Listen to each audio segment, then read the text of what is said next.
Starts being live streamed. Vamos que vamos.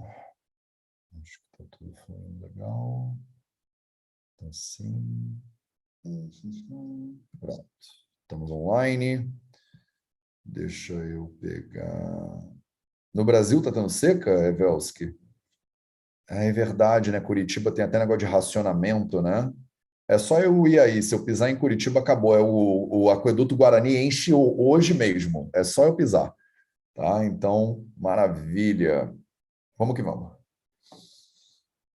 Raga Dirogan Satatana Shaktan Sheshakaya Prasatana Sheshan Otsukya Mohara Tidanjakana Yopurva Vaidyaya Namostu Tasmai.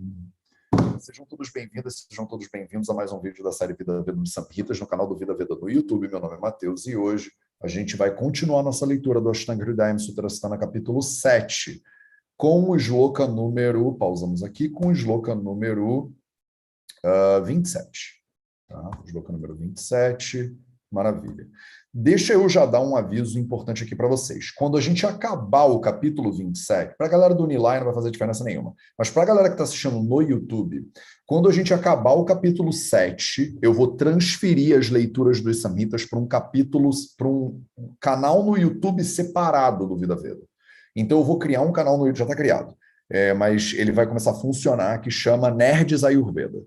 Então vai ser um canal para a gente criar conteúdos que são de nerdices ayurvédicas especificamente, e a leitura dos Samhitas vai acontecer lá. Então ela não vai ser mais no... Esses vídeos todos vão ficar até o 7º capítulo no canal do Vida Veda no YouTube. Do 8º para frente é para ver quem está ligado. Quem não tiver ligado vai perguntar, pô, mas cadê o vídeo e tal? É porque tu não assistiu a série direito, entendeu? Bastava assistir a série direito que você ia saber exatamente onde é que está o vídeo. A gente vai acabar o capítulo 7 no canal do Vida Veda, e aí, a partir do capítulo 8, a gente vai inaugurar um canal novo, que é o canal Nerds Ayurveda, que está criado, inclusive. Se você botar ele no YouTube, você de repente nem acha, porque não tem nada lá, né? Mas ele vai estar muito bonitinho quando a gente começar o capítulo 8. Vai faltar um pouquinho, ainda falta bastante. Temos, sei lá, uns 70 shlokas nesse capítulo, estamos no 20, então ainda falta um pouquinho. E vamos que vamos. Na nossa leitura de hoje, a gente vai continuar, então, investigando sobre essa questão aí do veneno, né? Então, a gente estava falando do veneno até agora, né? No Anarakshadhyayam, como é que a gente protege os alimentos, né? Como é que a gente protege as pessoas, inclusive, né? De alimentos que possam não estar bons. Estamos falando aí dos efeitos, né? Do alimento envenenado, né? No ser humano. Então, a gente viu há umas 2 leituras atrás o que acontece quando o alimento envenenado está na boca da pessoa, né? Quais são os sintomas na boca, na garganta, nos lábios, na língua. Aí depois o ser humano foi lá e engoliu o veneno. Então, o que acontece com esse veneno no estômago, né? Primeiro no intestino grosso. E eu expliquei para vocês que não dá para localizar anatomicamente perfeitamente o que é o amasha e aí o que é o paquashaya, né? Tipo, a gente fica meio... Cara, não sei onde né? É no esfíncter pilórico, que vira o nome do negócio? Não é bem isso, eu expliquei na leitura passada. Mas a gente viu, né? Tintim por tintim. E aí, hoje, né, depois que você está lá com o veneno dentro do seu processo digestivo, acontece um monte de coisas com você, né? Você passa mal, você desmaia, você tem vertigem, você tem arrepio, você, inclusive, Marcos Fábio, cara, você não tem preço nenhum. Marcos Fábio viu aquele vídeo que a gente colocou, porque a gente fez, o Caião fez um mini documentário do Vida Veda apenas o começo, uma coisa assim, que é um mini doc de uns 20 e poucos minutos contando a história do Vida Veda até hoje. E aí ele fez um trailer, né? Aí a gente liberou o trailer com os 100 mil do Instagram e vai liberar um mini doc quando chegar a 100 mil no YouTube. E aí a gente postou o mini-doc no Instagram, aí o Marcos Fábio escreveu em sânscrito, né, a transliteração do tipo assim, fiquei até arrepiado. Só que ele não falou arrepiado, ele usou o arrepiado que a gente aprendeu aqui na semana passada.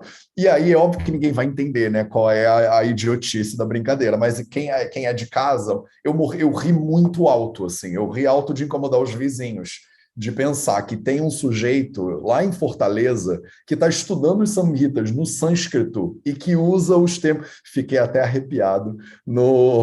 Eu podia ouvir, cara, o Marcos Fábio comentando isso. É muito amor, cara. E a gente viu, né? O sujeito fica arrepiado, o sujeito tem sensações diversas, queimação e tal e tal. E aí o Samhita também falou, né? O Ashtanga falou para você o que, que você faz, né, com isso. Você usa lá os.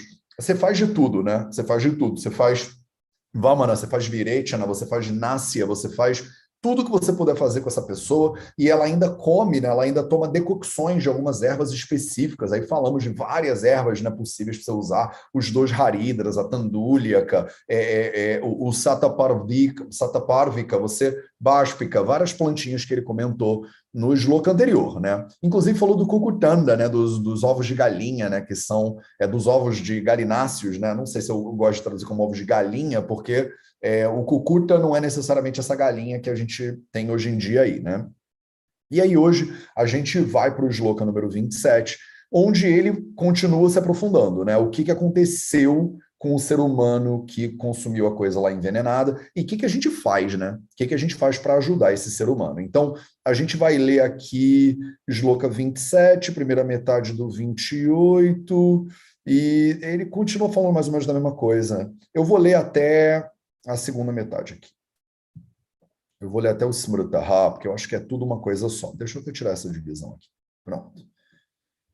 Maravilha. E os slokas 27, 28, a primeira metade do 29, eles dizem o seguinte: Vishabhuktaya dadyacha shodhayurdva madhastatha sukshmam tamrara jahkale sakshaudram.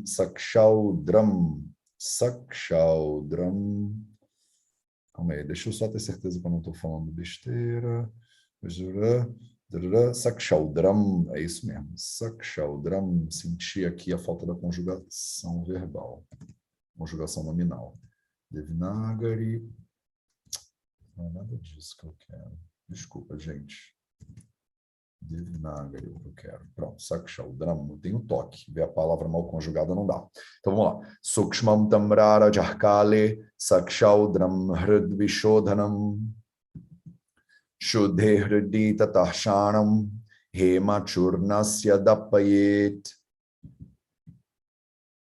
Nasajate hema pange Padma patrembu vadvisham Jayate vipulam chayurgare pyesham vidhi smritaha Vyesham, pyesha, porque isha, tá?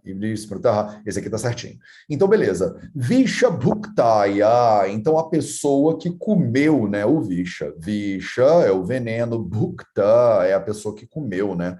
Então, a pessoa que comeu esse alimento aí que estava envenenado, esse alimento que não estava legal, né?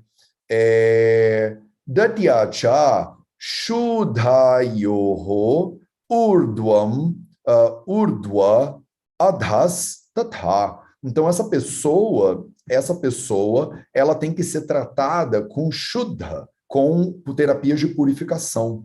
Quais terapias de purificação? As que purificam o corpo por cima e as que purificam o corpo por baixo. Urdvam adhas.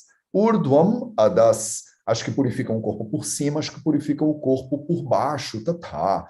Então você vai ter que fazer terapias de purificação com essa pessoa, né? Quais são as terapias de purificação por cima? O Vamana, né? O Shirovirechana. Quais são as terapias de purificação por baixo? O Basti e o Virechana, né? Então, terapias por cima, terapias por baixo. O Vamana e o Virechana são as duas por excelência, por cima e por baixo, tá? Além disso, o que mais, né? Na verdade, não é nem que mais, né? Você vai fazer a terapia de purificação primeiro, você vai fazer uma purgação ou uma êmese terapêutica aí, e aí depois você vai entrar aqui com o que a gente sabe de mais potente que tem no Ayurveda. O que a gente sabe de mais potente que tem no Ayurveda é uma ciência que a gente chama de Rasa Shastra. Vou escrever para vocês porque a gente ainda não viu nada sobre isso. Eita, calma aí. Rasa Shastra, assim que escreve. Não é nada assim que escreve. Rasa Shastra, é assim que escreve. Rasa Shastra. O Rasa Shastra é um Shastra, é uma ciência que estuda os rasas, os metais, né? Os metais. Então a gente vai entrar aqui com a parte mais alquímica, digamos assim, mais bizarra, mais difícil, mais mal compreendida, mais tem uma galera que acha que é tipo mística e tal, que tem no Ayurveda que a gente chama de Rasa Shastra. Não tem nada muito místico nem alquímico nisso, é simplesmente química mesmo, né? Você pega os metais lá, metais preciosos e não preciosos, metais que são perigosos, inclusive, para o corpo humano, e a gente aprende na faculdade, segundo ano do BAMS, a gente tem aula de Rasa Shastra. Então a gente fica lá purificando mercúrio, o que é um horror. Tá? O que é um horror. Eu, pessoalmente, não sou um grande fã de Rasa Shastra. Acho que é lindo tudo que tem disponível no universo a gente usar, mas é outra coisa você pegar um bando de estudantes de medicina, botar dentro de um laboratório para purificar mercúrio. E sem luva, e sem máscara, e sem nada. Então eu já cansei de fazer aula de purificação de mercúrio, que está lá o negócio evaporando e está todo mundo respirando o mercúrio. É basicamente isso que acontece no BAMS. E aí eu tento avisar para as pessoas que são a toxina, é neurotóxico, as pessoas podem ficar doentes, pode ter autismo, pode ter um monte de coisa. Os professores achavam que eu sou louco, que isso é coisa de ocidental, que é muito preocupado com o negócio de mercúrio, que mercúrio se fosse problemático, meus avós já estariam doentes até hoje, e não estão, tá? Então, eu pessoalmente já tenho uma birra um pouco com essa chassa, porque eu não acho que é necessário, né? Ainda mais para um mundo com 9 bilhões de seres humanos, você tem que minerar, né, mercúrio, aí se purificar errado, morre a pessoa.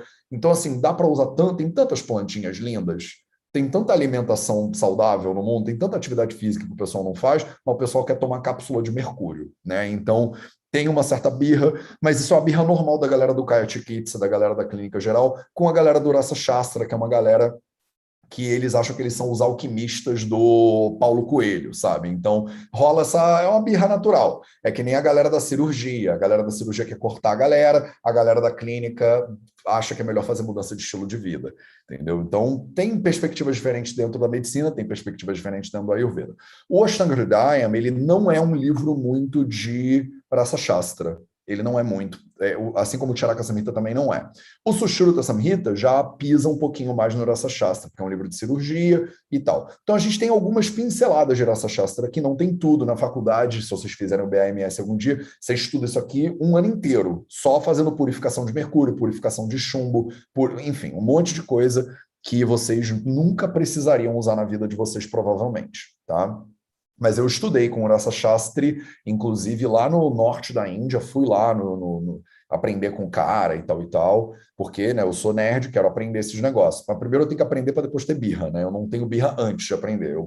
Aprendi, vi que pode ser uma cagada tremenda, e aí depois eu falo, acho que não precisa, né? Vamos comer mais beterraba. Então é isso. Mas eles aqui estão falando de Rasa Shastra, para você saber. Então ele fala o que do Rasa Shastra? Primeiro, Sukshmam Tramra Rajaha. Que é o tamra? Tamra é o cobre, né? Tamra é um metal que é o cobre, né? Rajas é o pó do cobre. Sukshmam, sutil. Então você vai usar um bem pó mesmo. É um pó bem refinado, é um pó bem fininho mesmo, que a gente produz isso quando a gente aprende esse negócio, a fazer um pó bem fininho. É quase uma poeira que você nem vê, né? É tipo uma purpurina, vamos botar assim. Kale Sakshaudram. Então, Kshaudra é um tipo de mel, é um mel que ele é mais doce no sabor. Sakshaudra, você vai misturar com Kshaudra, com mel. Hrudvishodhanam, para fazer a purificação do coração da pessoa. Então, o primeiro remédio de Rasa Shastra que você vai aprender aqui, isso aqui é o nível básico do Rasa Shastra, porque está dando cobre e ouro para a pessoa, por exemplo, que são metais muito simples de serem manipulados, que têm um grau de toxicidade muito baixo comparado com o chumbo e com o mercúrio, por exemplo, que a gente usa muito. Não posso estressar o quanto a gente aprende a usar mercúrio dentro do Ayurveda. E aqui não é tão perigoso assim, né? Um pó fino de cobre. Cobre é um metal que faz parte do seu corpo, a não ser que você tenha a doença de Wilson, por exemplo, que aí pode dar uma cagada tremenda, mas com uma pessoa normal, o cobre ele não tem esse. É óbvio que vocês não vão sair raspando cobre e dando com mel para as pessoas, pelo amor de Deus. Você tem que, né, se forma nesse negócio aqui primeiro, que isso aqui é delicado de mexer, mas ele já está dando para o aprendiz dele logo no capítulo 7, né? Então, você vai administrar o pó refinado do cobre, misturando ele com mel, né? Misturando ele com mel e dando ele quando? Calê. Calê significa no momento certo. Você tem que saber quando é. O discípulo aqui não sabe ainda. Então, o discípulo aqui, que está no capítulo 7, ele ainda não sabe. Mas ele está vendo, provavelmente, o guru dando, né, pó de cobre com mel. Ele está falando, guru, que parada é essa? E aí o guru está falando para ele, olha, você dá ele misturadinho com mel e tal, mas você tem que saber o momento certo. Olha que malandro é o Ashtanga. Ele não diz qual é o momento certo. Ele não diz, olha, às 7 horas da manhã, porque quem é que sabe isso? Nesse momento, quem sabe isso é o Vaidya. Né? O discípulo que está no capítulo 7 ainda não sabe. E nem vai aprender. Ele não vai te dizer. E aí ele continua, o que mais que você pode dar para esse paciente aí? Shuddhe, Hrdi, também para limpar o coração. Olha que interessante, né? A maior preocupação da gente com o paciente envenenado é Hridayam, é o coração da pessoa. Porque o sangue chega no Hridayam e aí do Hridayam ele espalha para o corpo inteiro. Então a preocupação do Vaidya, quando você pega um paciente envenenado, é o veneno que está no estômago ou no processo ou no intestino ou dentro do trato digestivo não chegar no coração. E olha que bonitinho, vocês que entendem um pouquinho mais de anatomia humana, o que a gente está, né? A gente está entrando aqui no fígado do ser humano, porque o fígado é o órgão que separa o alimento do trato intestinal do coração. Então, quando você tem, acho que uns 90% dos alimentos que a gente absorve no intestino delgado, numa parte específica do intestino delgado. Esses alimentos absorvidos no intestino delgado, então assim, 5 minutos de anatomia aqui dentro dessa aula para vocês, mas nem é muito, nem vou dividir minha tela, nem nada. Você absorve numa parte específica do intestino delgado, ele entra num sistema portal que leva esses nutrientes para o fígado primeiro. Então, olha que interessante, o seu corpo ele não deixa o alimento sair entrando para a corrente sanguínea. É óbvio que tem alguns alimentos, assim, dependendo do que você está comendo ou dependendo do que você está fazendo, ele entra direto. Tanto que tem a administração sublingual, né? Você bota o alimento, a pastilha, a cápsula embaixo da língua e ele absorve para a corrente sanguínea direto. No caso de uma administração sublingual, isso aqui não se aplica ao que eu estou dizendo, tá? Mas a maioria absoluta dos alimentos, ele passa pelo estômago, vai para o intestino delgado, e o intestino delgado é absorvido para dentro do corpo. Aí a gente está fazendo a digestão, né? O pakoashaya aí, o amashaya, né? Está acontecendo a digestão aí, você está entrando para dentro do corpo da pessoa. Só que o alimento, ele não entra para o corpo da pessoa e circula. Não é assim que funciona o corpo humano. Ele entra para o corpo da pessoa e passa por um sistema de distribuição que primeiro passa esse sangue no fígado. Depois do fígado, ele entra para a circulação sistêmica, vai para o coração e o coração distribui. Os ayurvédicos não estão falando dessa anatomia, mas os modernos já, né, hoje em dia já sabem, né? Mas a gente sabe que entre o estômago e o coração tem uma etapa intermediária.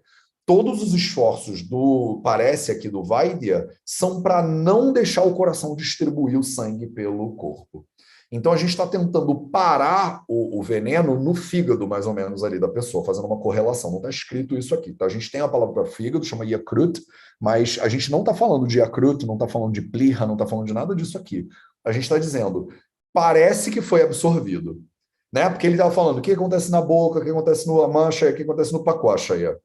E aí agora ele entrou numa de passou por Amashaya, passou por Pakwashaya, a gente não pode deixar chegar no coração. Chegou no coração, o coração vai distribuir pelo corpo inteiro. Aí, meu filho, esquece. Aí babou babado. Então você entra aqui no fígado da pessoa e tenta purificar o coração da pessoa, né? Não deixando o veneno chegar no coração. Então, Shuddhe Hrdi, você está tentando fazer uma purificação com o coração do paciente, tá? Para ele não deixar circular o negócio ou circular um purificador de veneno pelo corpo, alguma coisa assim. Tataha Shanam. Shanam é uma medida, ninguém sabe o que é esse negócio, na real. Mas Shanam, a gente tem aulas e mais aulas dentro da faculdade, quando vocês fazem Vaishedhya Kalpana, no segundo ano do BAMS, junto com o Rasa Shastra, você estuda Vaishedhya Kalpana. Vaishedhya Kalpana é Vaishedhya, né, os remédios, Kalpana, a fabricação. Então você aprende a fazer os remédios, né? E aí dentro do Vaishedhya Kalpana, a gente fica semanas estudando Pramana, né? Pramana são as formas de medidas dentro do sistema clássico, porque não se usava gramas, né? Não se usava quilo, grama, nada disso, né? Se usavam medidas de peso totalmente diferentes, que até hoje ninguém sabe exatamente quanto dá isso aqui. Tá? Então, o que eu sei dizer para você é que um charam, ele é 4 masha, isso eu sei te dizer.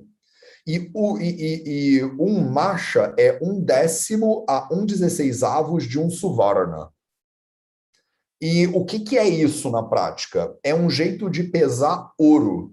É um jeito de pesar ouro especificamente.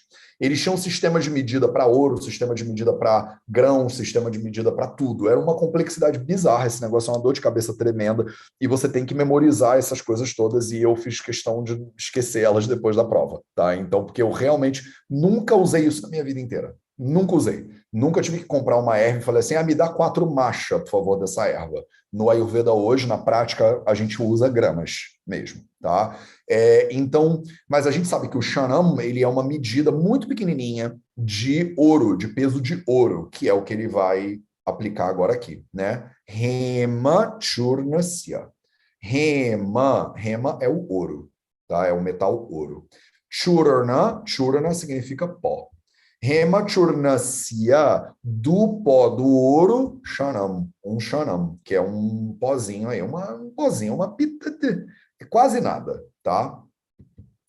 Da Payet, então a gente vai usar essa medida de pó de ouro para purificar o coração da pessoa. A gente usava muito pó de ouro no Ayurveda de antigamente. Hoje em dia o ouro, né, tá caro, né? Então a gente não fica usando mais pó de ouro assim, como quem não quer nada, né? Você comeu uma coisa ruim no café da manhã, toma aqui um pozinho de ouro, meu filho, né? Isso não é a maneira que a gente faz mais hoje em dia, mas antigamente usava-se muito. Lembra que eu sou o Vaidya do rei, né, da realeza. Então, eu pedia pro cara um pó de ouro e todo mundo tinha um pó de ouro. Agora a galera do YouTube tá todo mundo quebrado, todo mundo dividindo no boleto e tal e tal. Vocês não vão usar, ninguém vai usar pó de ouro aqui, pelo amor de Deus, tá? Mas é isso. Então a gente usava pó de ouro pra caramba antigamente. E ele fala para você aplicar, né, esse pó de ouro.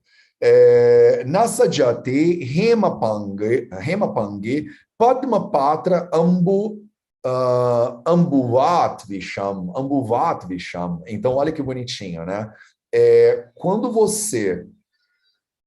Estão fazendo obra aqui do lado. Quando você usa esse pó de ouro, né? Então, se a pessoa usar esse pó de ouro, né? Que não, é sempre um pó bem fino de ouro, depois, né, da purificação, na quantidade de um charam, na quantidade esse é bem pouquinho, o veneno protege o corpo da pessoa. Saja significa proteger, armar, né? Esse cara aqui, ó, sajate. Saja, a palavra saja é quando você protege alguma coisa como se fosse uma armadura. Você está blindando. Essa é a palavra. Não tinha antigamente essa palavra, mas você está blindando. Você está blindando o quê? Né? Rema, pangue, os angas da pessoa. Você está blindando o corpo da pessoa com o ouro. Padmapatre ambuvat visham, igual a flor da lótus é protegida contra ambu, contra a água. Da mesma forma que a flor da lótus, se você pingar uma gota d'água, a água desliza pela flor da lótus. A lótus, ela não segura a água, ela deixa a água deslizar. Da mesma maneira que a flor da lótus é protegida contra a água, ela não deixa a água grudar, né, na flor da lótus, assim fica o corpo da pessoa protegido pelo ouro, quando ela faz essa administração de ouro. É bonitinho, né? Eu acho bonitinho quando eles fazem essas comparaçõezinhas. Então é isso. Jayate vipulam cha ayurgare api esha vidhi smrtaha. Então você tem que saber, né? Smrta, você tem que lembrar. Você tem que lembrar a vidhi desse procedimento correto que eu estou te ensinando aqui, né? Para você fazer, né, Jayate, para você poder conquistar, né, esse problema aqui do ouro, né? Vipula cha ayuhu, vipulam. Vipula significa muito grande. O que é muito grande? Ayuhu, a vida. Cha ayur gare api esha. Isso aqui é um bando de palavras juntas para a galera que está estudando Ayurveda, que está estudando sânscrito. Isso aqui é um excelente teste da sua capacidade de desmembrar aí uns sandhis misturado com samastapada, tá? Cha ayuhu garaha api esha. Então, tem um monte de coisa aqui no meio, né? O que significa isso? Jayate vipulam ayuhu, né? A pessoa ela quer ter uma vida, né? Ayuhu Vipulam, muito grande. Ela quer ter uma vida grande, uma vida longa, uma vida boa, uma vida saudável, né? Ou mais ainda, né? Smruta Havidihi, né? Se você sabe, se você faz, né? Se você aplica esse procedimento de usar uma pitadinha de ouro aí, a vida da pessoa ela se torna longa. Também você pode pensar, né? Se a pessoa vai ter uma vida longa. Né? O que ela está dizendo aqui? Ele está dizendo que você não vai morrer, né? Que você tomou, está todo envenenado ou todo envenenado, você estava indo a caminho, né, da morte, e aí não, e aí pelo contrário, você vai ter uma vida longa, porque o ouro protege o coração da pessoa, da mesma forma que a lótus é protegida contra a água, né? E esse tratamento aí, ele funciona, né? Gare apiesha vidihi smrtaha. Então, esse tratamento também funciona para Garavisha quando o veneno é fabricado, quando a pessoa ela faz um veneno de propósito, digamos assim, quando ela faz um veneno quando o veneno é fabricado, quando o veneno é produzido, tá? Tem venenos que são naturais e tem venenos que são produzidos. Você pode comer uma folha lá de trombeta, né? Uma planta da trombeta, ela é venenosa, né? E você pode pegar e misturar duas coisas que não são venenosas e duas coisas não venenosas, quando misturadas, que viram veneno, chama gara, tá? Chama gara vixa. Então, tem o vixa e tem o gara vixa, né? O gara vixa é quando é um veneno produzido, digamos assim. Tá? Então, isso aqui também funciona para quando o veneno foi produzido por seres humanos. Isso aqui, normalmente, quando a gente fala Garavisha, a gente está meio que dizendo que tem um envenenador aí. Tá? Na visão aqui de antigamente, a ideia é que tem alguém tentando te envenenar. Tá? Não é. Tem uma ideia aqui embutida na ideia de Garavisha de que é meio que de propósito, de que fizeram isso aí para meio que bagunçar a tua saúde mesmo, que não é por acaso, entendeu? Não é tipo, ups, né? É que tem alguém aí mal intencionado, tá na brincadeira.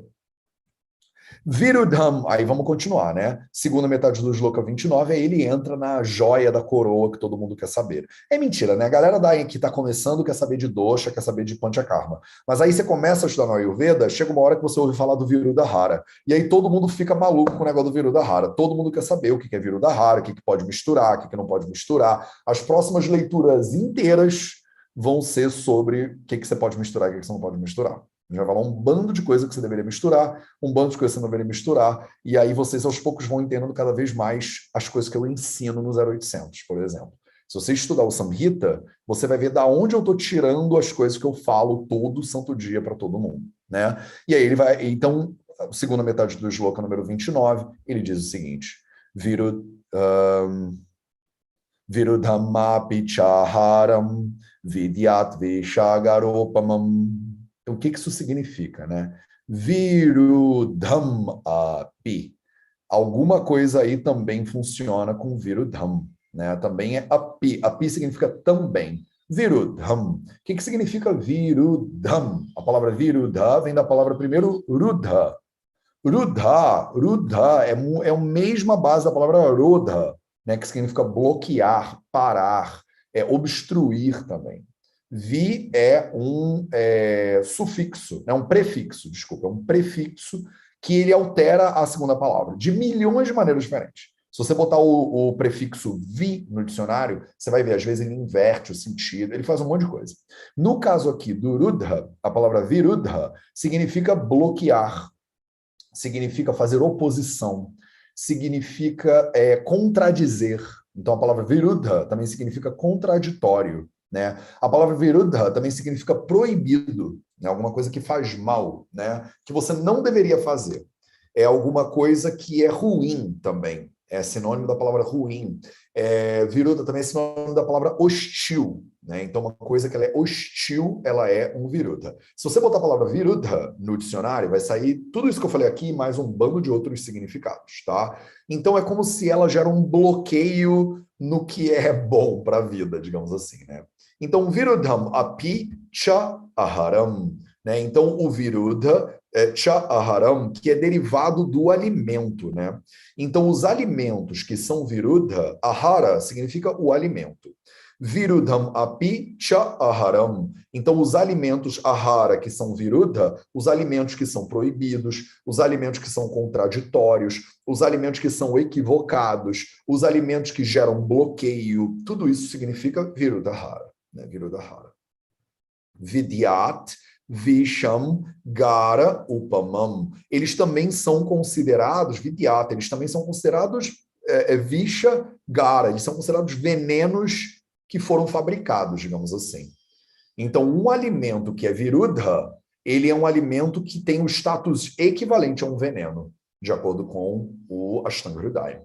Eu falo isso o tempo inteiro, né? Mas agora você está vendo aí o ticket, né? Ashtanga Hridaya Sutra, capítulo 7, shloka número 29. Ele está dizendo para você claramente que os alimentos proibidos, não recomendados, contraditórios, eles são equivalentes a venenos no corpo. Tudo que eu falei aqui, que produz na boca, que produz no estômago, que produz no intestino, que produz no intestino grosso, que faz mal para o corpo, e os processos de purificação, tudo isso aqui é equivalente. Ele está fazendo uma equivalência com os alimentos. Podia ter parado aqui, mas com certeza um discípulo levantou a mão, como você levantaria, e falaria, mas calma aí, que alimentos? Né? E aí ele começa.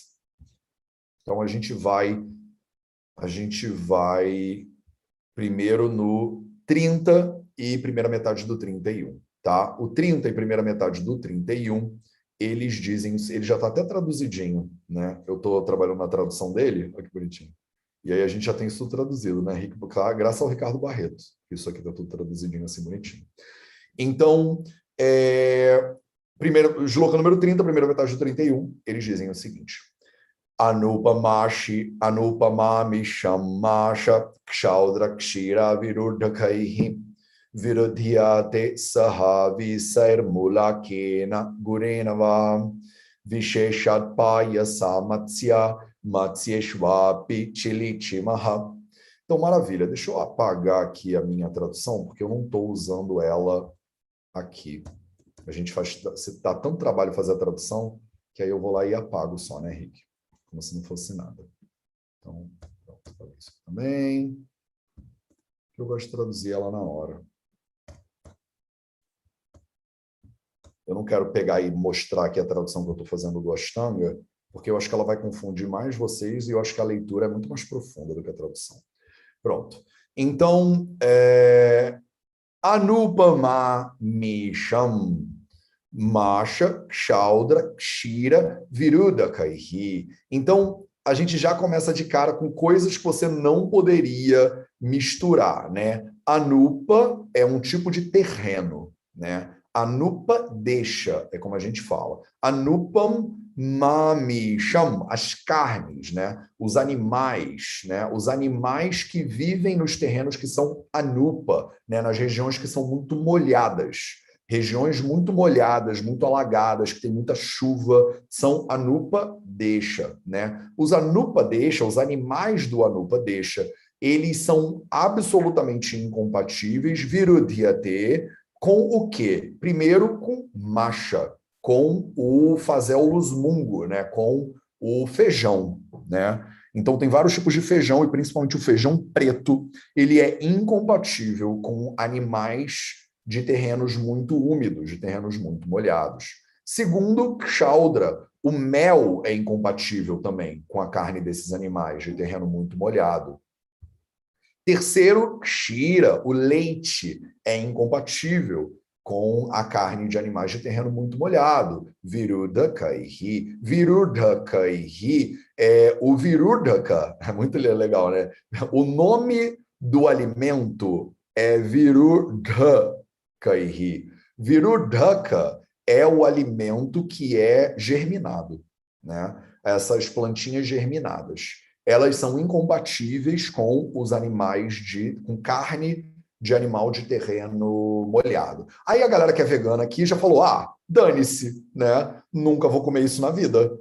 Aí você vai vendo, ao longo do capítulo 7, é a hora que os veganos vão festejando, porque 90% dos virudas tem a ver com o consumo de alimentos de origem animal. E aí você falando, nunca vou comer, não preciso me preocupar, não tenho nada a ver com isso, quem comeu, haha, Mas, né, vamos ter compaixão pelos colegas aqui que ainda estão nas trevas, né? Então, que comem esses alimentos, coitados, aqui do alimento do animal de terrenos molhados, né? Esse animal de terrenos molhados, ele tem que tomar muito cuidado com esse animal.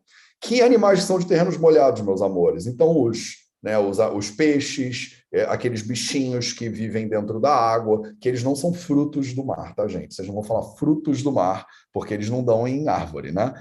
Mas tipo esse siri, caranguejo, esses bichinhos todos, e animais mesmo que vivem dentro de coisa muito molhada, que vivem no Pantanal, sabe esses lugares que tem muita água? Então, esses animais, eles são anupa, eles são esse anupamamisham, tá? E aí você não deveria comer esses animais e comer feijão, por exemplo, junto com eles. As leguminosas também estão muito aqui. Né? Tem muita gente que fala, eu não posso com leguminosa. Se você parar para olhar, às vezes é porque está comendo a leguminosa exatamente formando um viruda rara.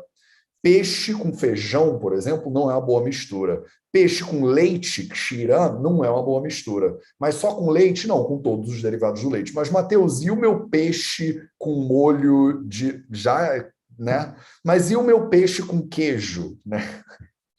Não tem como. Mas o meu iogurte com peixe, eu não sei se alguém come iogurte com peixe, mas se alguém comer, não deveria comer, tá? Mas e o meu peixe sei lá, né, com manteiga, né? Você não deveria comer peixe também com manteiga, né? Porque são derivados do kshira, né, do leite. Então misturou peixe com leite ou com lácteos, babou. Misturou peixe com mel, babou. Misturou peixe com feijão, babou. Eu não sei como é que você vai comer o seu peixe, de repente que nem os japoneses comem.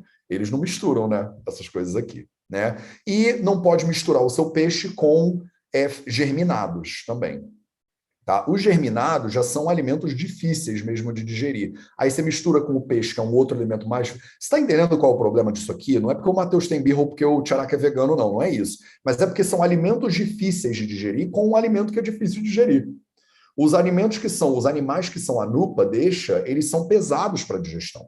Se você mistura ele com outro alimento que é pesado para digestão, um pesado com outro pesado, o troço fica um super guro, né? Só que não é porque ele está iluminado no Himalaia, é porque ele é muito pesado para você digerir mesmo, tá? Virudia te saha, então também né, é viruda. Visair mula kena, gudena vá. Então tem vá é quando ele fala também, né? Mais uma coisa que também dá problema, né? Também não pode usar com gudena. Guda é um processado da cana de açúcar, é tipo um melado de cana, né? É um tipo de adoçante derivado da cana, mais roots, né? Mais cru, como se fosse um melado, uma rapadura, uma coisa dessa, tá? Então você também não deveria usar o melado, a rapadura. Você também não deveria usar nem o bisa e também não deveria usar o mulaka. Bisair mulakena. Bisair mulakena são duas plantas, tá? Isso aqui são duas plantas diferentes. A primeira planta é o bisa, a segunda planta é o mulakena. O bisa é tipo uma lótus, é tipo um lírio d'água, também a gente traduz como lírio d'água, e o múlaca é o Ráfano sativus, que é o rabanete, né? Ele é uma planta da família das mostardas, né? Então, se você usa lótus ou lírio d'água, não é muito comum na cultura brasileira, pelo menos, ou se você usa o múlaca, que é o rabanete, aí já é um pouquinho aquela raiz branquinha, né? Ela já é mais comumzinha de usar, é um viruda também, tá? É um viruda também. Então, você não deveria usar, e também com o melado de cana. Todas as carnes de animais que são mais molhadas, né, que vivem em lugares mais molhados, são pesadas para o consumo, então tem um bando de viruda. Né? Se você misturar ela com outros desses alimentos, você faz um bando de viruda. Eu fico tendo flashback das coisas que eu comia, né, antes de eu estudar esse negócio. Eu fico vendo na minha frente essas coisas. Eu lembro de comer, tipo, mas Selminha, você não é trecheira que nem eu. Eu comia tipo Macfish, sabe? Tipo, você vai no McDonald's, pede um Macfish, aí vem um peixe frito, que já era pesado, ficou mais pesado. Não sei nem se é peixe aquele negócio mais, ou se é uma coisa branca, né, aleatória. E com queijo em cima, e naquilo. Muito, eu comia muito mal quando eu era pequeno. Quando eu era pequeno. Né? Eu nunca fui pequeno, mas eu já era grande, mas eu comia muito mal. Eu dava PT em churrascaria, gente. Eu sempre fui comilão, eu como muito até hoje. Não queiram almoçar comigo porque eu sou meio constrangedor. Eu como bastante comida. Eu sou grande, meu metabolismo é acelerado e eu como muita comida. E eu comia muito essas coisas. Tipo, eu ia na churrascaria e eu era perdição. Eu comia, tipo, um negócio inteiro, um filé. Eu lembro que a gente ia no Gepeto, em Vargem Grande, no Rio de Janeiro, e aí eu pedia um alho, picanha no alho, mas vinha uma lapa de picanha que era para uma família inteira. Eu comia ela inteira, com catupiry em cima. Era uma lapa de catupiry e uma picanha. Então, assim, eu, Matheus, sim, que vocês acham que conhecem, mas que quem conhece melhor é a Dona Cris. Dona Cris sabe tudo, desde o início até agora, entendeu? E aí eu tô pensando, peixe com creme de leite é a coisa mais suave que eu comia na semana. Não era nem. Isso aqui, para mim, era quando eu estava de dieta, que eu comia um peixe com creme de leite, entendeu? E aí, hoje em dia, imagina, eu nunca nem encosto, nem chego perto dessas coisas. Então, é isso, ela vai ficando cada vez mais viruda, né? E aí ele vai especificar, né? Vichechat, vichecha significa especificamente, né? Vichecha também significa diferente, né? Duas coisas diferentes, uma coisa é igual, samanya, e duas coisas diferentes são vichecha. Por isso que a gente tem o samanya, vichecha, siddhanta, né? Vichecha quando é diferente, mas a gente usa a palavra vichecha diferente para também usar para falar especialmente, especificamente. Então, especificamente, paiaçá. Paiaçá é o do paias, significa líquidos, né, de forma geral. Mas qual o líquido especificamente? O leite. E aí ele tá assim, eu sei que você vai fingir que você não me escutou. Então eu vou te dizer claramente o que você tem que parar de comer, o discípulo. Ele fala, vichechat, especialmente paiaçá, o leite matsiá, com peixe. Então, especificamente os lácteos com peixe, você não deveria comer.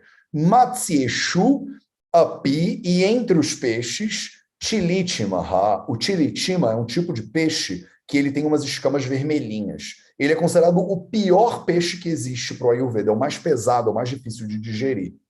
E ele fala, Matsieshu, api, tilitima. O peixe dos virudas que eu falei até agora, o peixe com os lácteos é o pior viruda que tem. Dos peixes, o tiritima é o pior peixe que tem. Então, se você pegar tiritima com lácteos, aí é o pior de todos. Isso aqui é há 1.500 anos atrás.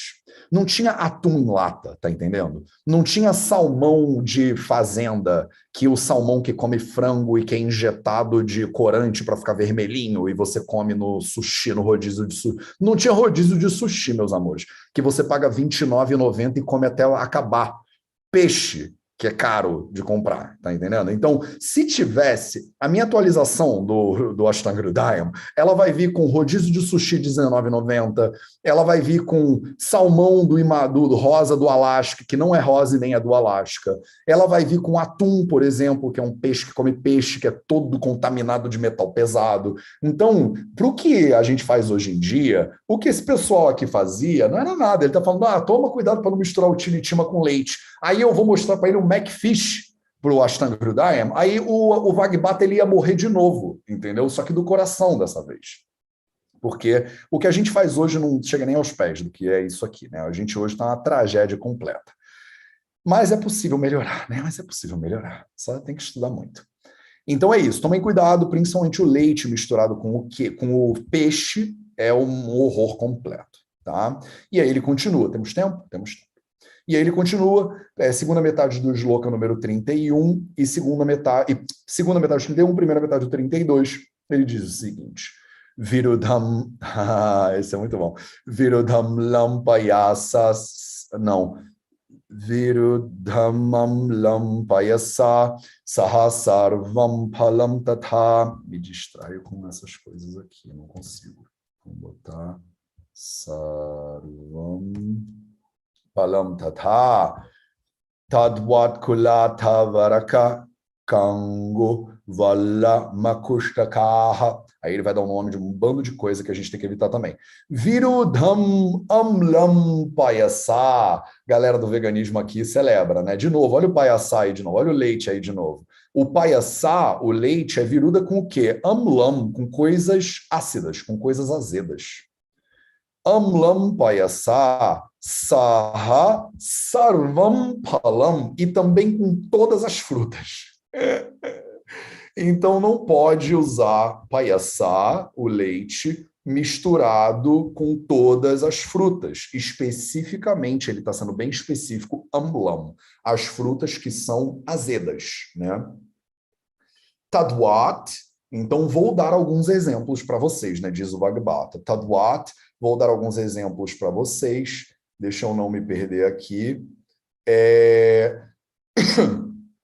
Tadwat, Kulatha. Kulatha é chamada em inglês de horse gram, né? O Kulatha, ele é o horse gram, uma leguminosa. Ele é como se fosse ele chama Dolicus biflorus. Ele é como se fosse um feijãozinho, tá? Ele é tipo uma lentilha, alguma coisa assim. Tipo um feijão, tipo uma lentilha. Kulatha, Varaka, Kangu, Vala, Makustaka. Então é um monte de plantas diferentes. Vamos nela. Então já falei do Kulatha. Então o Kulatha é o Dolicus biflorus, que é o chamado de horse gram. O Kangu, ele é chamado de foxtail millet. Ele é um millet, ele é um grão, tipo um grão integral, que é chamado de foxtail, de rabo de raposa. Porque a planta, se você olhar para ela, ela cresce, ela é uma coisa assim, tem meio que um rabinho. Se você botar foxtail millet, eu não sei, ela chama Flacortia sapida, né? O nome dela é científico, né? Se você colocar esse negócio aí... Ô, Ricardo Barreto, me pausa aí se o Texiricumar, que eu não tô com o Texiricumar na minha mão, eu tô viajando, eu tô sem livro nenhum. Então, se o Texiricumar me fala nomes científicos diferentes... O Kangu é diferente. Pronto. Então. Cetárea itálica. Qual é esse aí? É o Kangu? Sim. Tá. Então pronto. Aí sempre vai ter, tá? Sempre vão ter nomes diferentes. Não tem como evitar esse negócio. Então, eu chamo ele de Flacortia sapida, mas é que eu não importa, né? O que o Matheus, tipo, nem sei, eu não entendo nada de botânica e vão ter 50 nomes diferentes aqui, tá?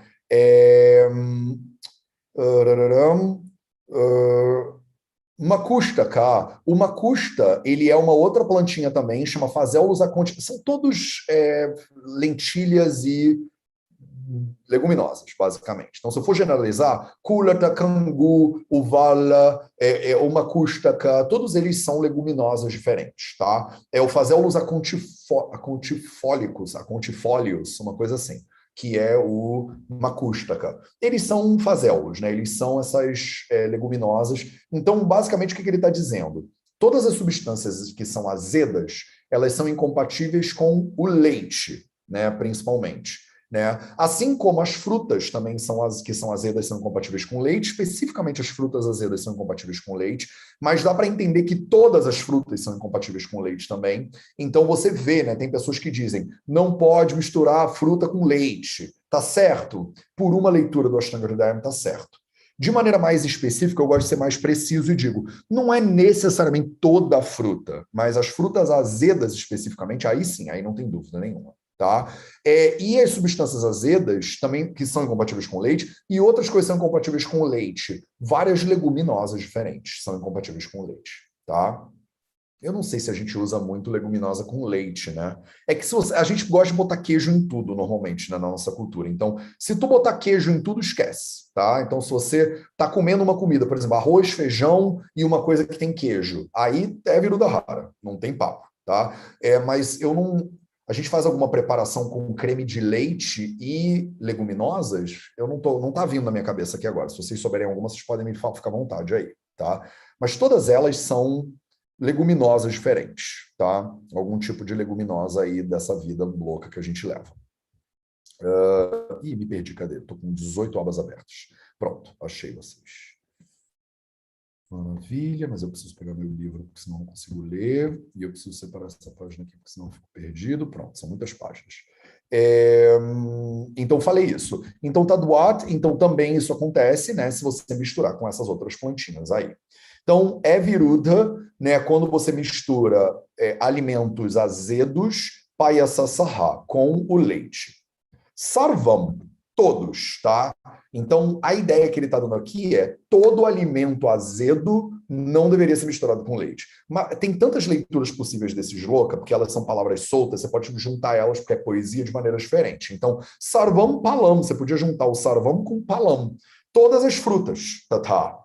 Não pode misturar o leite com nenhuma fruta, não pode misturar o leite com nada que é azedo, ou não pode, se você quiser muito, né, cri-cri, não pode misturar o leite com nenhuma fruta azeda. É uma leitura possível também. Né? Aí, de novo, os veganos, não faz diferença.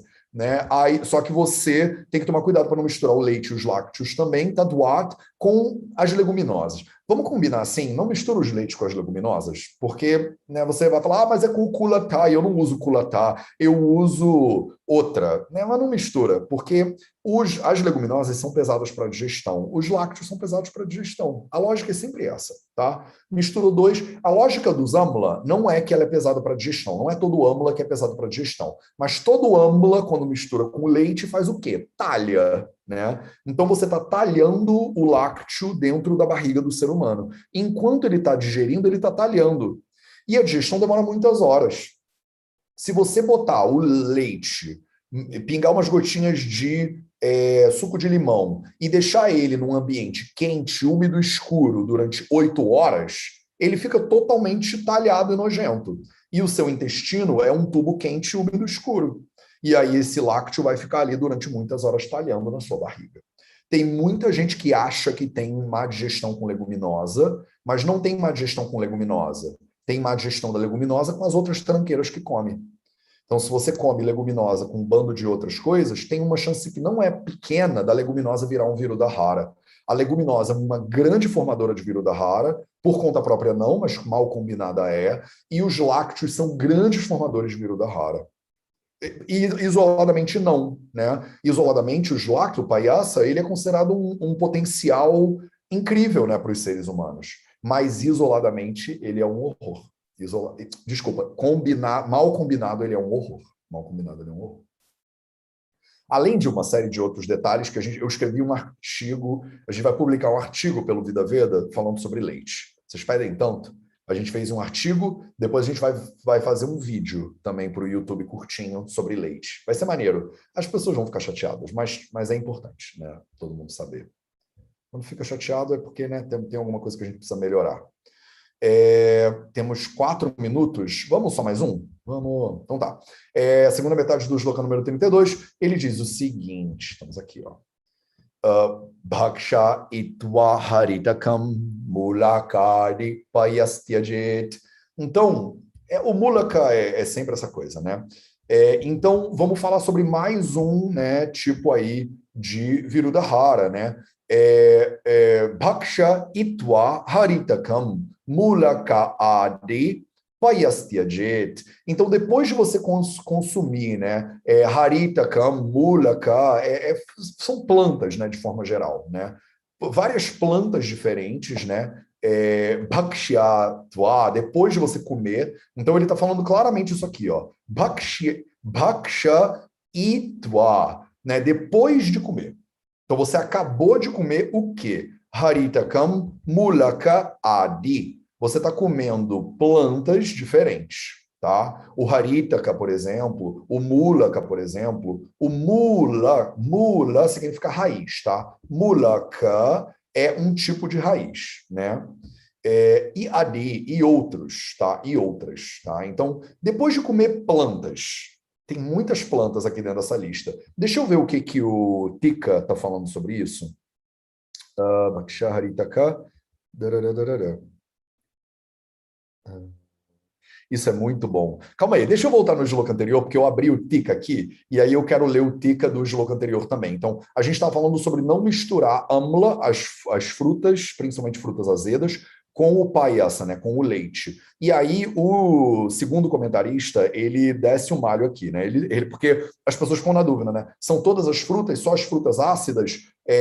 Não pode comer fruta mais e tal e tal. Aí ele bota entre parênteses, né? Sarvam cha amblam payasai kadyam tata uttarava virudham. Então, com aspas, né? O comentarista, quando ele bota aspas, é porque ele está citando algum outro samhita. Quem é que ele está citando aqui? O Sushruta, né? Ele decidiu citar o Sushruta. Sushruta Twaha. O Sushruta já falou esse negócio.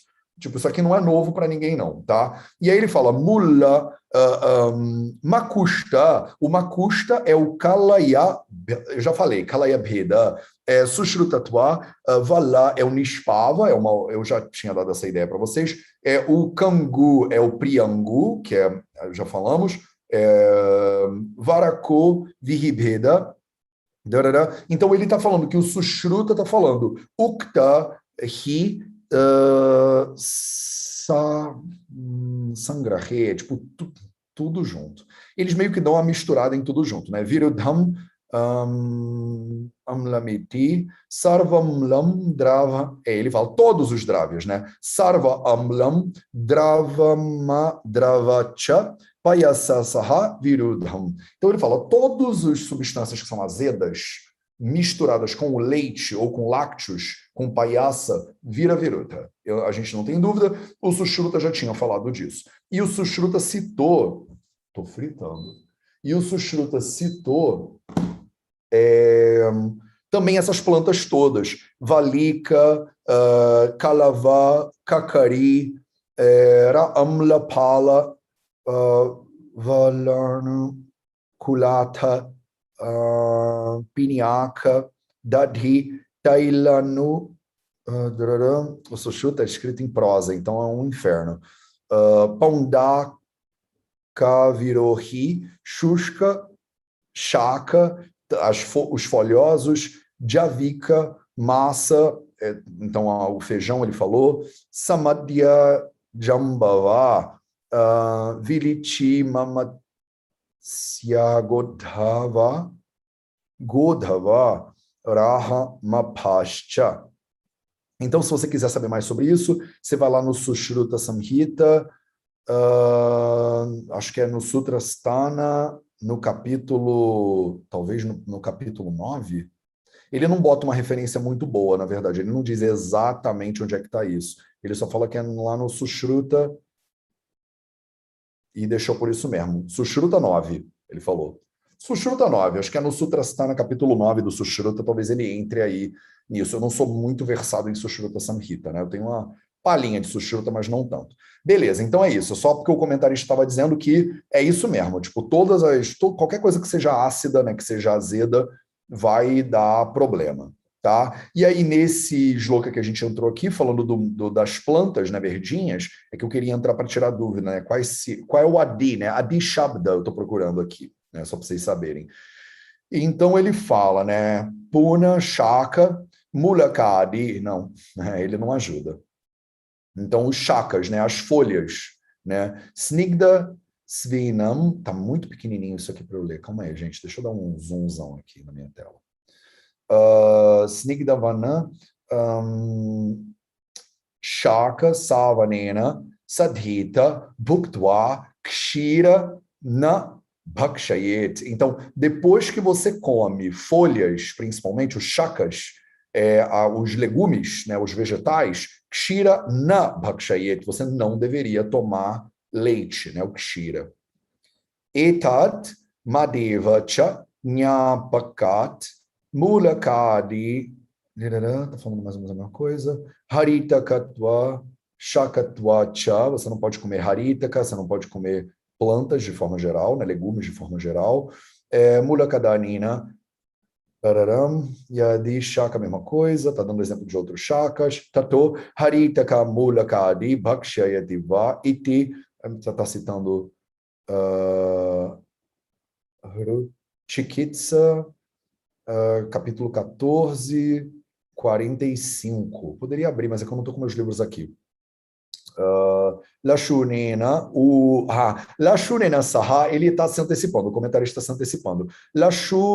Lashunena Saha, Kshirasya, Prayogo, Cha, Ukta. Você também não deveria misturar leite com alho. Né? O Charaka Samhita ele fala disso claramente também.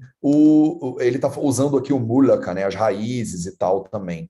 Ele já está explicando. Você não deveria misturar o lashuna, né? O alho com os lácteos. Para consumo como ahara. Para consumo de como se fosse remédio, não tem problema. Mas como ahara, ele é contraindicado. Então, alho com lácteos também é contraindicado.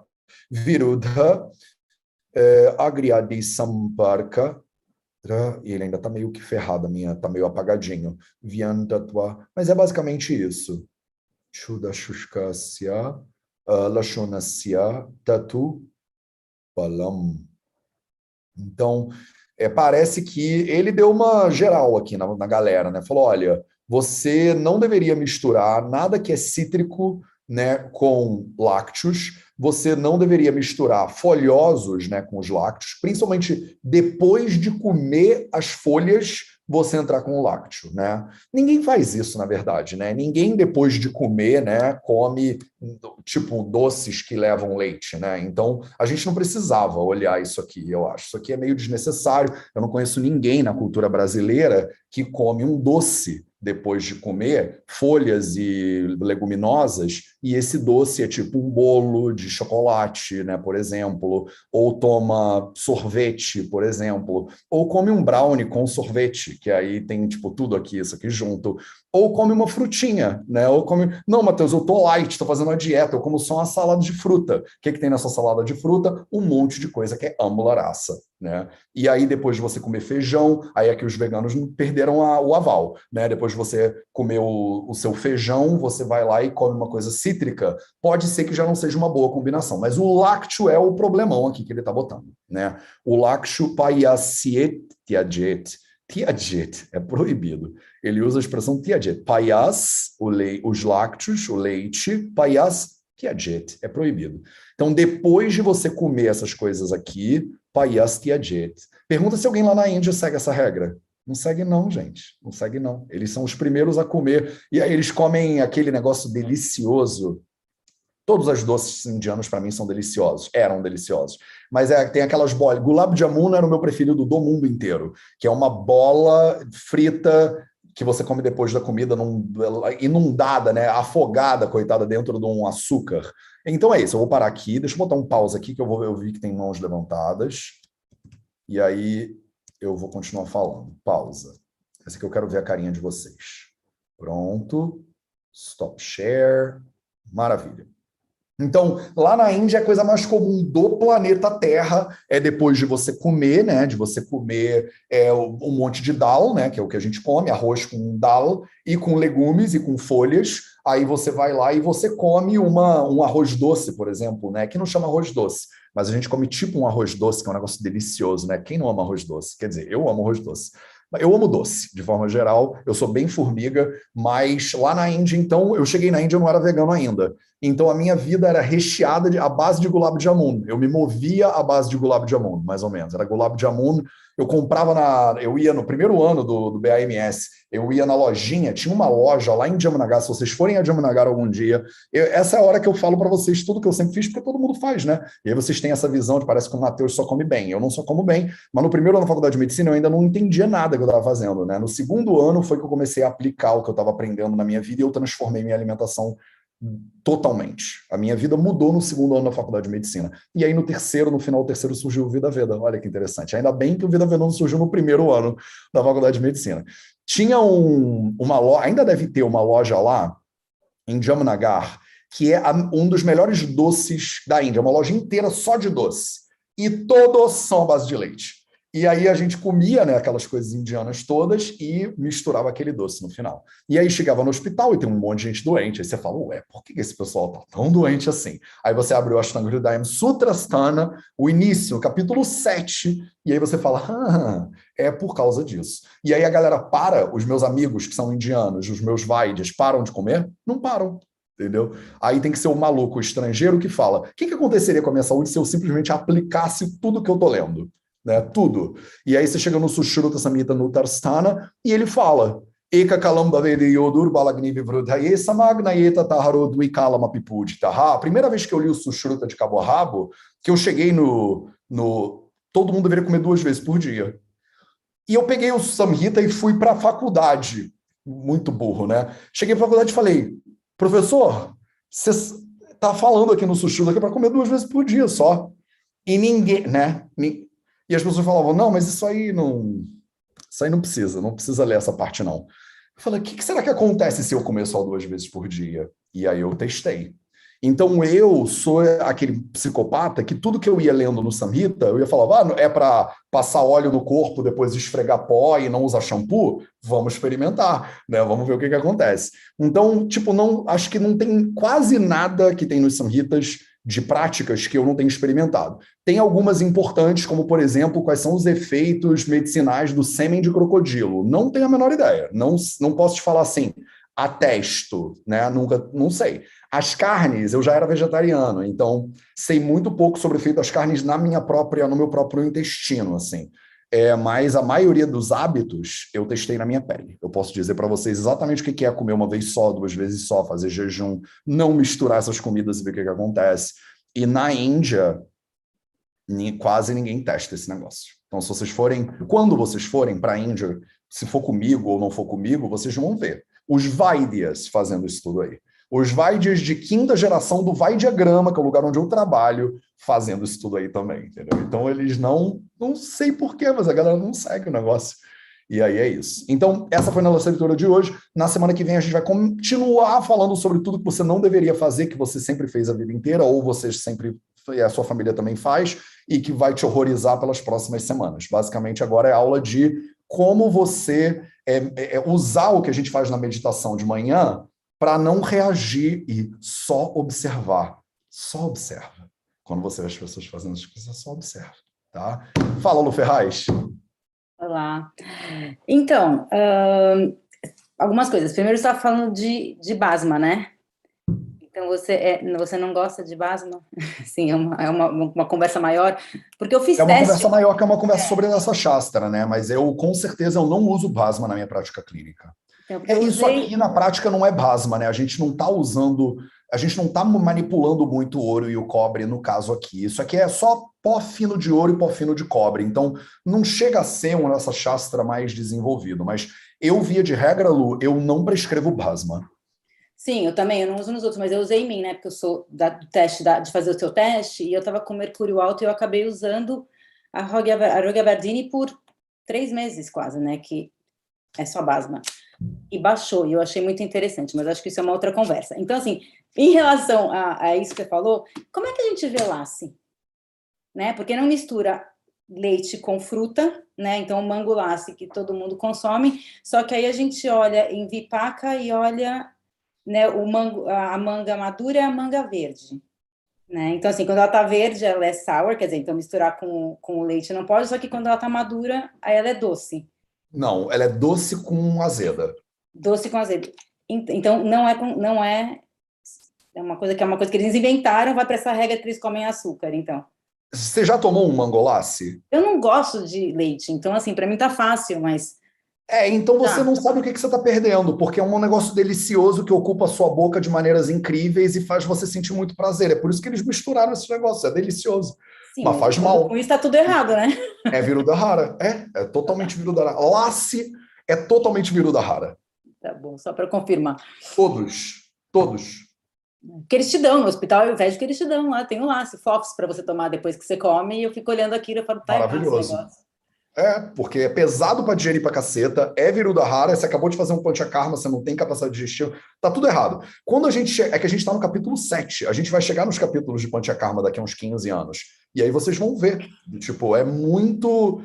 Tudo que a gente faz na vida tá errado, mas o que a galera faz no Ayurveda também não tá muito certo, não.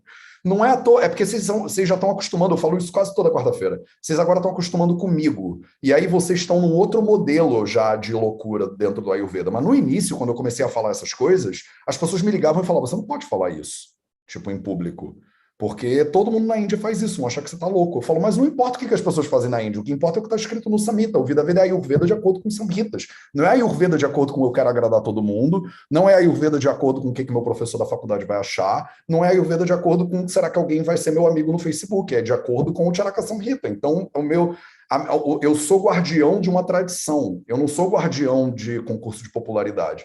Mas no início, várias pessoas me ligavam e ficavam chateadíssimas. Inclusive a Laurita, que é muito minha amiga, ela falava, Matheus, acho que isso vai dar problema para você.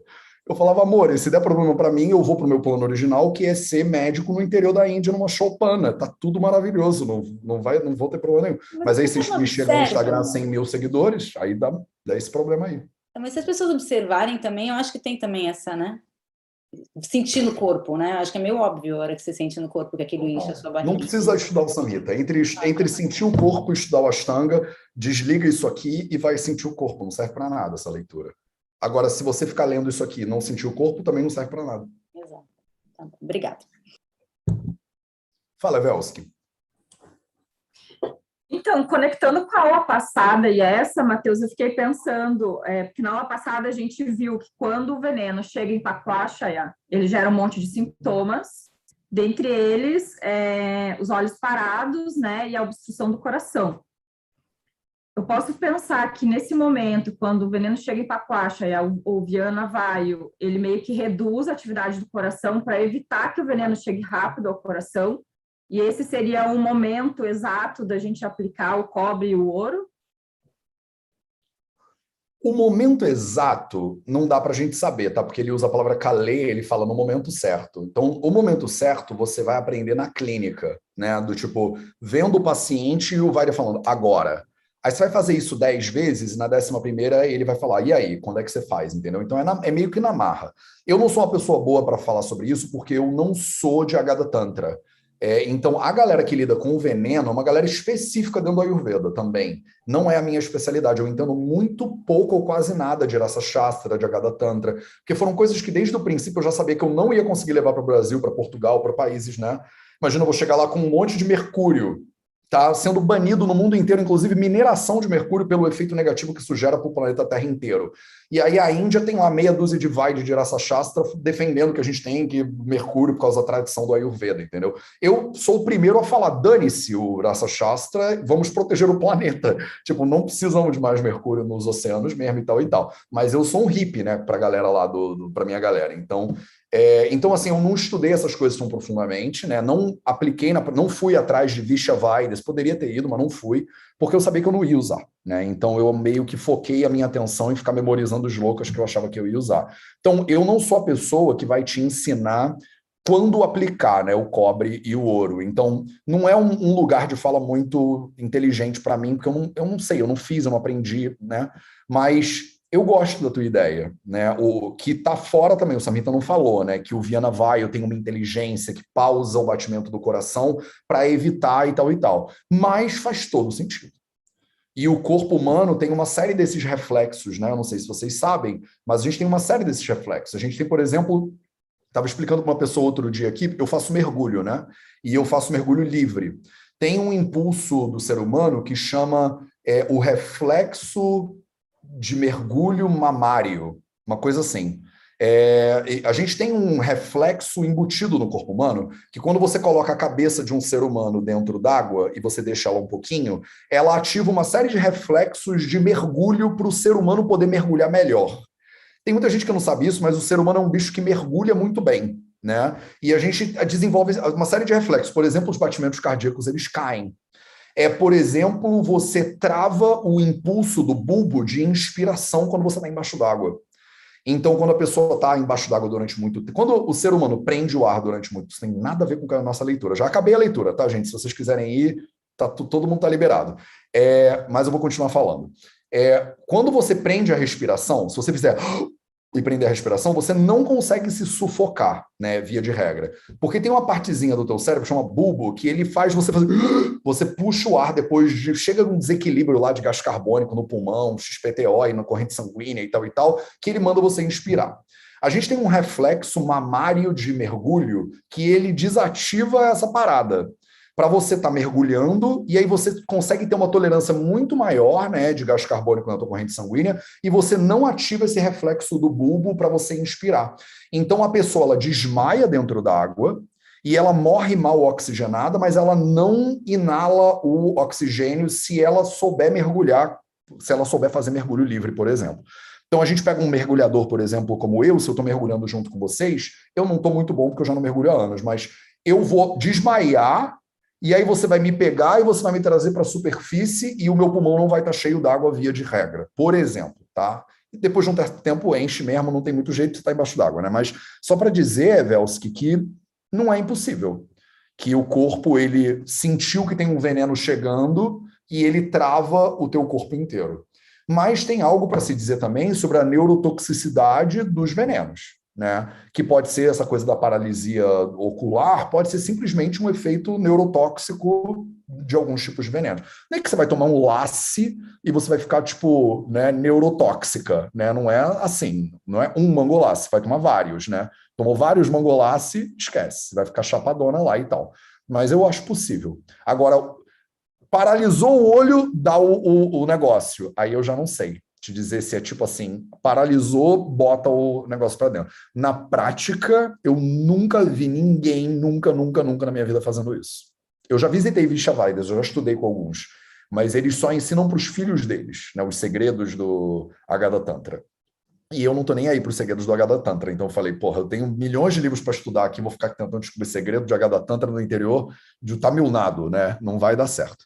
Então eu não fui por aí, mas eu sei onde é que eles estão, se você algum dia quiser lá morar com os caras, eles ficam com você lá uns 35 anos, e aí eles te ensinam meia dúzia de coisas sobre veneno de cobra. Dá um trabalho tremendo esse negócio. Eu não sou a pessoa que mais recomenda isso. Beleza? Beleza, Godinho. Pode perguntar. Você está no mudo, beleza? Você tem que tirar o... Deixa eu falar ask to unmute aqui para você. Pronto. Pode falar. A minha questão tem a ver com os cogumelos. Eles são inseridos na categoria das plantas, mas são um fungo. Eles são abordados pelos samhitas como plantas ou há uma leitura diferente para esse tipo de planta? Legal. A sua pergunta, ela tá lá no capítulo 6, né? A gente passou dele já. Então, alguém perguntou isso. Quem foi? A gente teve várias perguntas sobre cogumelos ao longo do capítulo 6. Então, eles não são plantas porque a gente não tem essa categoria dentro dos samhitas de planta, tá? A gente tem Shimbidhanya, a gente tem Shaka, a gente tem... Dentro do reino dos vegetais, tem uma série de divisões. Os samhitas não fazem essa divisão entre... da maneira como a gente faz. Porque, por exemplo, o reino fungi, ele é um reino separado, né? Do reino mineral, vegetal, animal e fungi, né? Então, o fungi, ninguém sabe se ele é bicho ou se ele não é. A maioria das pessoas que é vegetariana ou vegana come cogumelos, por exemplo. Mas tem uma galera que diz que cogumelo também é ser vivo, né? Então, que não deveria comer. Aí tem uma galera que fala, você é vegano, mas você come brócolis. E o sofrimento do brócolis, né? Então, aí as redes neuronais que os cogumelos fazem. Então, o cogumelo também... Nananã. Então tem uma discussão aqui que ela é infinita, né, para vocês. Os samhitas não fazem muito essa discussão e, mais ainda, não tem capítulo de cogumelos. Então, a sensação que eu tenho, aí a Mateus particularmente, é que não se usava muito cogumelo na Índia de antigamente, de milhares de anos atrás. Porque eu acho que se eles usassem, eles falariam muito mais. Eu acho que o uso que a gente faz de cogumelos hoje é muito mais disseminado do que o uso dos cogumelos antigamente, tá? Então, isso é uma coisa. Dito isso, tem uma série de elucubrações a respeito dos cogumelos terem um potencial muito profundo para a saúde. Então, por exemplo, tem uma plantinha, que ninguém sabe se é uma plantinha ou se não é, que chama soma, que ninguém sabe o que é, né? E tem alguns autores que sugerem que é um tipo de cogumelo, né? E aí tem pessoas já no mundo mais moderno que dizem que é a psilocibina, né, que na verdade é a soma ayurvédica. Aí tem gente que vai falar que é o CBD, aí tem gente que vai falar que é não sei o quê. Então, assim, beleza, para te responder honestamente, eu não tenho a menor ideia. Eu não tenho a menor E as ideia. algas? Oi? As algas? Não, as algas são plantas. A gente também já falou sobre elas. Só que elas são plantas que vivem dentro d'água, né? E são abordadas pelos samhitas? São abordadas pelos samhitas, mas não tanto. Não tanto. Tipo... Isso é uma coisa também que eu falei lá no capítulo 6. Os indianos não têm uma cultura muito grande, pelo menos não sei se tinham e não tem mais, ou se nunca tiveram. Eles não têm uma cultura marítima muito grande. Então você não conhece muitos indianos que surfam, por exemplo. Você não conhece muitos indianos que velejam. Você não conhece muitos... Não é muito comum. na cultura deles, entendeu? A relação com o mar que o brasileiro tem, por exemplo, a relação com o mar que o português foi até o Japão, né, tipo, de barco. Os indianos não têm, eles olharam para o mar e falaram, tipo, não, é Shiva que mora lá, deixa Shiva lá. Porque tinha muita terra, né, para eles visitarem, eles não chegaram nesse ponto de desenvolvimento, eu acho, marítimo. Também não sou muito pesquisador de história marítima indiana. Mas vocês veem como os portugueses chegaram lá na Índia, não tem relatos de grandes guerras marítimas, os indianos nas suas caravelas e os portugueses nas caravelas deles. Não tinha muito essa cultura. Então, eles não têm muita cultura de comer coisa do mar. Não é tão comum na Índia comer coisa. Não era tão comum na Índia comer coisa do mar. Tá? Fechou, beleza? Maravilha. Então essa foi a nossa leitura de hoje. Passamos 23 minutos do nosso horário normal, mas estamos empolgados, né? Estamos empolgados. Então tá bom, não tem problema nenhum. A gente se vê de novo na quarta-feira da semana que vem para continuar, né, esse grupo de alimentos mal misturados que geram problema para todo mundo, mas que todo mundo que você conhece come hoje em dia. Tá? Um beijo para todo mundo. A gente se vê de novo o tempo inteiro e até a próxima. Raga dirogan satatan shaktan sheshakaya prasatana sheshan Autsukya mohara ridanjakana yo purva vaidyaya namostu tasmai bhishajam sadhu vratanam bhadramagamashalinam abhyasta karma